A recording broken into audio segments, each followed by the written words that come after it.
Hello, everybody. Welcome to Political Excess. Today, I want to cover this article from Gallup that discusses four national metrics that are used to predict the number of seats that will flip in the U.S. House. These four metrics are presidential approval, congressional approval, U.S. satisfaction, and economic conditions. So this first table sums it all up, and it puts it in historical context. It goes all the way back to Gerald Ford in 1974. Now, one thing I noticed that is clear to me is that looking at all these different metrics, there's really no guarantees. For example, if you go all the way back to 1974, 1978, Ford and Carter did have decent approval ratings, and congressional approval was low, but not as bad as it is today, and they both lost seats, especially Ford, 43 seats. Even Reagan in 1986 had a 63% approval, 42% congressional approval, and a very solid 58% U.S. satisfaction rating. Those are optimal conditions. And he still lost 5 seats. Clinton in 1994, he got completely wiped out, lost 53 seats. The numbers for him were not really all that bad in 94. And then in 1998, his numbers were even better, and that was one of the 2 years where the president's party gained seats. Clinton was able to have 5 seats netted for the Democrats. And then the following midterm, 2002, George W. Bush, he also had stellar ratings across all metrics except economic conditions, and he netted 6 seats. But those two are definitely the exception to the rule. Obama in 2010 had decent approval ratings by today's standards, a negative economic outlook, lost 63 seats. That was huge. Some of you may remember that. And most of you probably remember 2018, where Donald Trump, he had stellar economic conditions, positive 43 there, and he still lost 40 seats.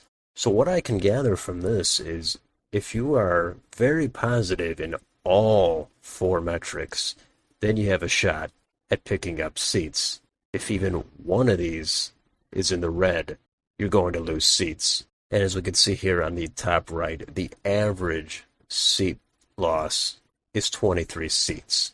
And with the flip the Republicans just had in Texas's 34th, they will only need 4 seats to flip once all the vacancies are filled. So they're already starting from a higher floor, given they won over a dozen seats back in 2020.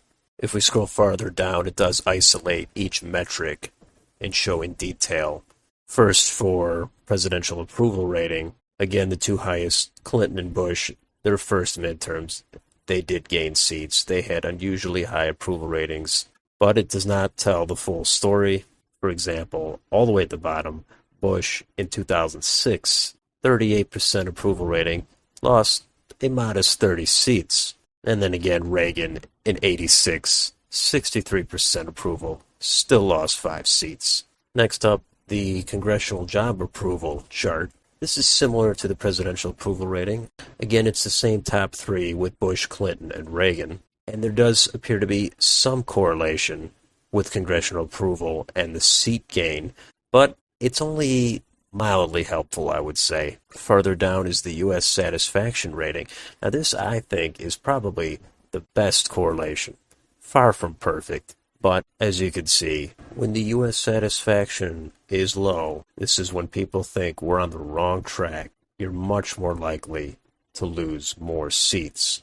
And finally, at the bottom here, they have the economic conditions rating. And this is, again, another mixed bag.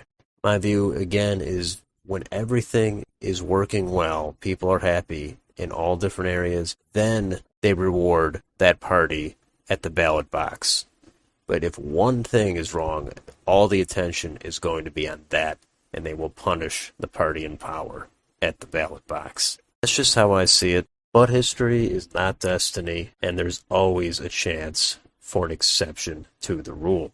But no matter how you spin it, unless there's a drastic turnaround, the Democrats are going to have a bad day November 8th.